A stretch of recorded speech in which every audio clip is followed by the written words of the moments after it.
So thank you very much for those of you who took part in the first session on the CRA tax calculation. I want to get into a little bit more of a generic, or I shouldn't say generic, more of a policy discussion, more of a strategic discussion on the whole issue of information integration and how it can be applied to school business offices. Generally speaking, the way I like to start a discussion of this is to look at definitions. What do I mean by information integration? And it conjures up an image in the mind, but I decided to go to one of my favorite sources, Wikipedia. Information integration, also called information fusion, deduplication, blah, blah, blah, blah, is the merging of information from disparate sources with different conceptual, contextual, and typographical representations. Fancy language to mean you have data or information sitting all over the place on different applications, different sources, different perspectives, different things that they're looking at. How do you bring them all together? Information integration. Data integration involves combining data residing in different sources and providing users with a unified view of these data. Data integration appears with increasing frequency as the volume and the need to share existing data explodes.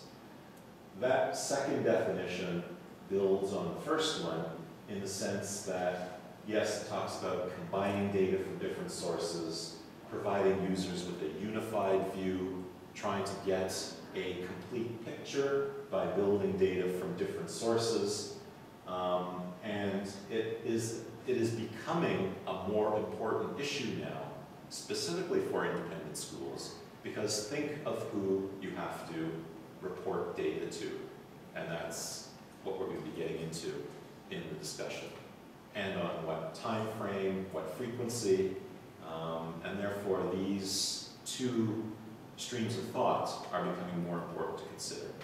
So for independent schools, what are the information types? This builds on references back to what we spoke about with respect to the CRA tax calculation.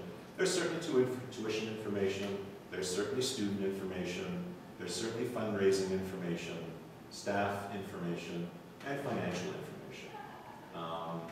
You track, you manage all of this currently. You do it probably different ways, but you're looking at all of this information. That's what we're calling information management. You need to manage that somehow. It has to be something more than just a mass of data. Just to repeat something I said in the first session, I have no handouts. I don't believe in paper. One of Simon Phoenix Group's company ethos is we try and be environmentally friendly, but even more important than that, I find I simply cannot manage with paper. I manage much better with software, with files. So if you want this, the PDF slides for all of the presentations that I'm doing today are at our website. It'll be there on every slide. If you want to make note of it, by all means navigate there. You can click and it will open up as a PDF. So that's what I'm calling information management. Who are the stakeholder groups? Well, you probably have board of directors, you for sure have parents, who never ask you for anything, of course not. You have donors, who of course never ask you for anything. There's governments, and I put in there governments plural specifically for a reason, an obvious reason I think. You have internal staff. Those are probably the key stakeholder groups that one first thinks of within the independent school environment. And so that's stakeholder group management. Somehow you need to keep all those people happy. And as I said, when I was in the business, you can never keep anyone happy 100% of the time. But as some people can attest to, if you can, when a request comes in from any of those stakeholder groups for any type of information, the faster you can get them the accurate information, the more impressive it's going to be. And the greater the sense then that you're going to communicate that you have a good handle on what's going on. So let's again deal with the with the information components. For tuition information, there's going to be a need for financial reporting to your boards of directors, to CRA, accounts receivable management, tax receipt production. So you're probably going to be using, some form of financial accounting management package, QuickBooks, simply DOS-based system, whatever it might be. So those are the information components for tuition. For student information, again, there's going to be board reporting. There's going to be a need to report on number of students. There's going to be a need to report on prospective students. Government reporting, ACSI, for instance, is a very good example of that for student information. Student and parent communication. You're going to send out newsletters. You're going to need to have emergency contact information. You're going to need to send out re-registration forms. You're going to need to communicate with your students and with your parents electronically, by mail, however you do it, on a consistent basis and on a continuous basis. So that means being able to have up-to-date email addresses, having up-to-date mailing addresses, so that when the parent calls in one day and says, I've changed my address to now it's so-and-so, the person who takes the call enters it into a system, it's done. You don't need to worry about it anymore. Medical data, allergies, medications, medical conditions, that's becoming certainly more and more important for schools to be able to manage. Class lists, report cards, nothing here is a surprise in terms of what it is that you need to manage. What I'm hopefully going to be sharing with you today is a sense that there are ways to do it that are more efficient and more effective than perhaps the way you're doing it today, or perhaps you have come up with an efficient and effective way of doing it yourself. But my discussion today is going to be building a case on why it's important to do it efficiently and effectively, and how you can do it that way. Fundraising, again, board reporting, CRA reporting, donor reporting, donor contact management, tax receipt production. There's nothing more frustrating than getting a call on February 26th from a donor who said, I never received my tax receipt. It happens all the time, and as long as you have a system in place where you can go and say, it was produced on such and such a date, you didn't receive it, sorry, very sorry you didn't receive it, here it is, I'm printing out a copy, I'm going to email it to you, for instance.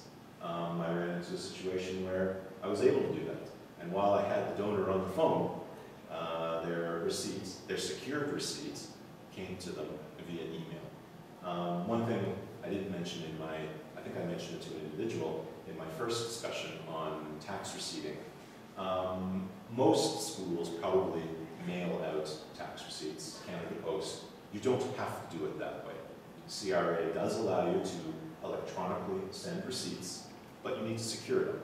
The way to secure them is you can do it as easily as running Adobe Acrobat 8 or higher. You can produce them as PDFs, password protect them, or protect them from having changes made to them, and you can email them out. So there's nothing more impressive to a donor, especially the donor who's just given your school $250,000 to get their receipt via email when they're on the phone with you.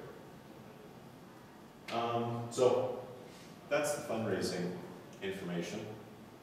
Staff information, again, boards want to know how much money you're spending on your staff. ACSI, the Ministry of Labor, CRA wants to know information about your staff. You need to manage on a day-to-day basis.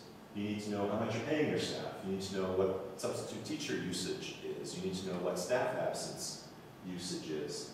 I remember one of the schools that I was executive director at, when I first joined the school, I asked a very silly question. Where are the spreadsheets?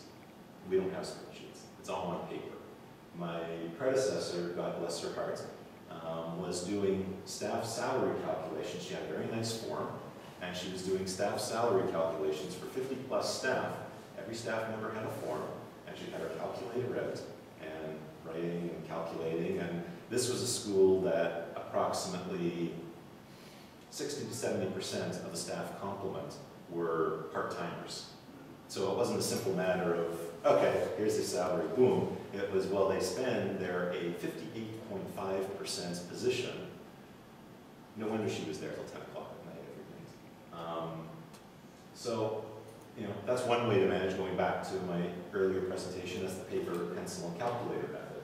I kind of moved that pretty quickly to a spreadsheet method and to a database method. So, you know, those are just an example. I don't know if any of your schools have collective agreements in place.